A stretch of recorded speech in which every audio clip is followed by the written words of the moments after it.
अस्सलाम वालेकुम रहमतुल्लाहि व बरकातुहू। जी हाँ नाजरीन, मैं एहतिशाम निज़ामी कासमी। आज 27 जून 2025 बरोज़ जुमा है।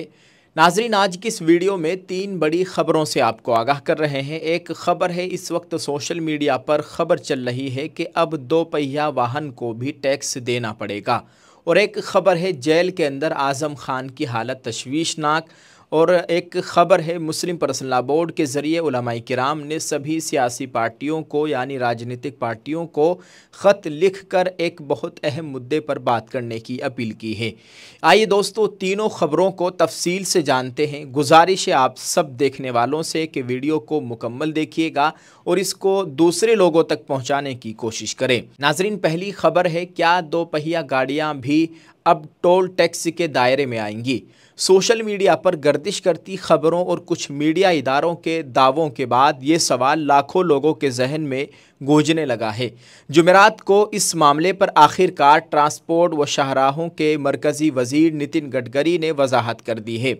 उन्होंने सोशल मीडिया प्लेटफार्म एक्स पर जारी अपने बयान में इन खबरों पर सख्त रद्द-ए-अमल ज़ाहिर किया और वाज़ेह किया कि कुछ मीडिया इदारों की जानिब से 2 पहिया गाड़ियों पर टोल टैक्स आयद करने की फ़र्ज़ी खबरें फैलाई जा रही हैं।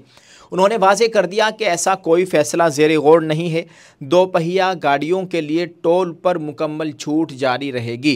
बग़ैर तस्दीक के ऐसी खबरें फैलाना सहाफ़त के उसूलों के ख़िलाफ़ है। काबिल ज़िक्र है कि कुछ मीडिया रिपोर्ट से में दावा किया गया था कि 15 जुलाई से कौमी शाहराहों के तमाम टोल प्लाज़ा 2 पहिया गाड़ियों से भी टोल टैक्स वसूल करेंगे और इन गाड़ियों के लिए भी फास्टैग लाजिम होगा। इन खबरों में यह भी कहा गया था कि अगर कोई 2 पहिया गाड़ी फास्टैग के बगैर सफ़र करेगी तो उसे 2000 रुपये का जुर्माना भी भरना पड़ेगा। ताहम नितिन गडकरी के वाज़ेह बयान के बाद ये बात साफ हो गई है कि हुकूमत की जानिब से 2 पहिया गाड़ियों पर किसी किस्म का टोल लगाने की कोई तजवीज़ नहीं है और आवाम को ऐसी अफवाहों पर यकीन नहीं करना चाहिए। नाजरीन, आप इस खबर के ताल्लुक से क्या कहेंगे, कमेंट में अपनी राय ज़रूर पेश करें और इस वीडियो को दूसरे लोगों के साथ शेयर करें। आइए दोस्तों, एक और ख़बर से आप लोगों को आगाह करते हैं। सीतापुर जेल में कैद समाजवादी पार्टी के सीनियर रहनुमा और साबिक वज़ीर आज़म खान की सेहत को लेकर उनके ख़ानदान ने गहरी तशवीश का इजहार किया है। 26 जून 2025 को उनकी बीवी तंजीम फ़ातिमा, बेटे अदीब आज़म और शाहवेज़ खान ने जेल में उनसे मुलाकात की। एसपी रहनुमा के ख़ानदान ने तकरीबन 2 घंटे तक मुलाकात की और यह भी बता दें कि तंजीम फ़ातिमा अपने साथ तकरीबन 10 किलो दशहरी आम भी लेकर गई। जेल में आज़म खान से मुलाकात के बाद ख़ानदान ने मीडिया से बात करते हुए कहा कि आज़म खान की तबीयत जेल में बेहतर नहीं है। बीवी तंजीम फ़ातिमा ने कहा कि अब उन्हें किसी पर एतमाद नहीं रहा, उनका एतमाद सिर्फ अल्लाह पर है।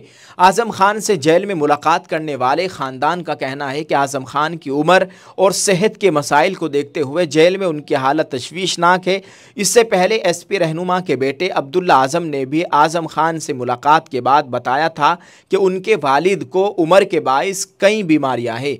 इससे कबल तंजीम फ़ातिमा और बेटे अदीब ने भी आज़म खान से जेल में मुलाकात की थी। इस दौरान तंजीम फ़ातिमा ने जेल इंतज़ामिया पर सवालात उठाए। इस दौरान तंजीम फ़ातिमा ने जेल इंतज़ामिया पर सवालात उठाते हुए कहा था कि जेल में आज़म खान को मुनासिब तिब्बी सहूलतें नहीं मिल रही है। इस बार भी उन्होंने यही तशवीश ज़ाहिर की है। अदीब आज़म ने कहा कि जेल में रहना आसान नहीं है और उनके वालिद की सेहत बिगड़ रही है। वाज़ेह रहे कि जाली जन्म सर्टिफिकेट के मामले में एसपी रहनुमा आज़म खान को 7 साल कैद की सज़ा सुनाई गई थी। वो पिछले 18 महीनों से सीतापुर जेल में बंद है। अक्टूबर 2023 में आज़म खान को रामपुर से सीतापुर जेल मुंतकिल किया गया था। उनकी बीवी तंजीम फ़ातिमा और बेटे अब्दुल्ला आज़म को भी सज़ा हुई थी, लेकिन दोनों को ज़मानत मिल चुकी है। नाज़रीन, आप इस खबर के ताल्लुक से क्या कहेंगे, कमेंट में अपनी राय ज़रूर पेश करें। दुआ कीजिए अल्लाह ताला उनको सेहत व तंदुरुस्ती अता फ़रमाए, रिहाई के असबाब मुहैया फ़रमाए। जितने भी लोग बेकसूर जेलों के अंदर बंद है, अल्लाह ताला तमाम की रिहाई के असबाब मुहैया फ़रमाए, तमाम बीमारों को शिफा अता फ़रमाए, आमीन। जी हाँ नाजरीन, एक और ख़बर से आप लोगों को आगाह करते चले। ये ख़बर all India Muslim personal law board की जानिब से है, जो कि मुस्लिम पर्सनल लॉ बोर्ड के लेटर पैड के ज़रिए इस ख़बर को जारी किया गया है।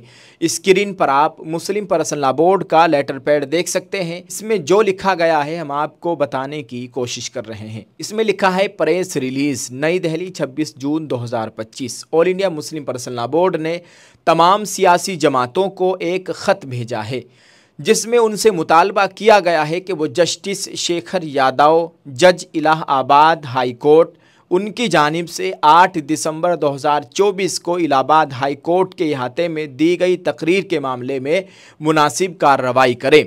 तवील अरसे तक मुसलसल अदम कार्रवाई के बाइस बोर्ड ने मुनासिब समझा कि वो सियासी जमातों को इस बारे में ख़त लिखे।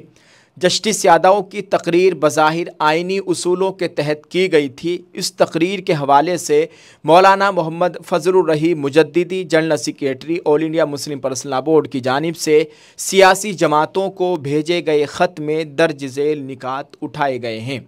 मोहतरम जज साहब न सिर्फ अपने ओहदे की नज़ाकत को भूलते नज़र आते हैं, बल्कि इस हकीकत को भी नज़रअंदाज कर रहे हैं कि हमारा आइन जिस किस्म की सेकुलर रियासत के तसव्वुर को फ़रोग़ देता है, वो तमाम शहरियों को उनके अक़ाइद, रसूमात और सक़ाफ़ती रिवायतों के मुताबिक मसावी हैसियत देने का ज़ामिन है। यही हमारी रियासत का सेकुलरिज़म है, ना कि वो तारीफ़ जिसे मुअज़्ज़ज़ जज साहब अपने ज़ाती मजहबी नज़रियात के रंग में ढाल कर पेश कर रहे हैं।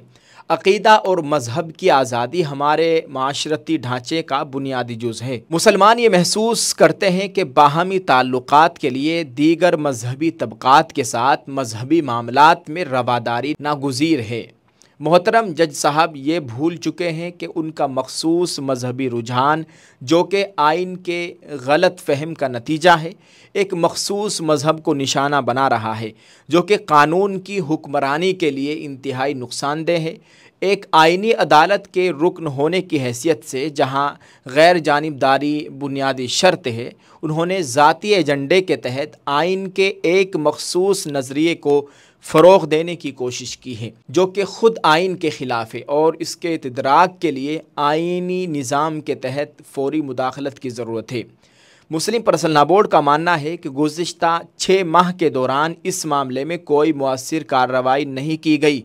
ऐसा महसूस होता है कि हमारे मुल्क की सियासी क़ियादत ने इस मसले को संजीदगी से नहीं लिया है।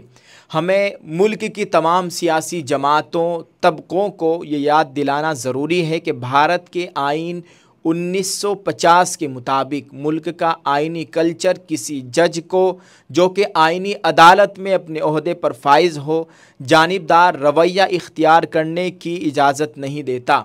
मज़ीद बरआं हमारे मुल्क का तन्नू और शमूलियत की रूह भी किसी जज को वो रवैया इख्तियार करने की इजाज़त नहीं देती जो जस्टिस यादव ने इख्तियार किया है। लिहाजा अब ये ज़रूरी हो गया है कि सियासी जमातें, तबक़े इस मामले को आइन हिंद के तहत दस्तयाब कानूनी तरीक़ेकार के मुताबिक उठाएँ। जी हाँ दोस्तों, आप इस ख़बर के ताल्लुक़ से क्या कहेंगे, कमेंट में अपनी राय ज़रूर पेश कीजिएगा। दोस्तों, इस वीडियो में 3 बड़ी ख़बरों से आप लोगों को आगाह किया है। आप इन ख़बरों को दूसरे लोगों तक पहुँचाने की कोशिश करें। अल्लाह ताला हम सब का हामी नासिर हो, आमीन। अस्सलामु अलैकुम वरहमतुल्लाहि वबरकातुहू।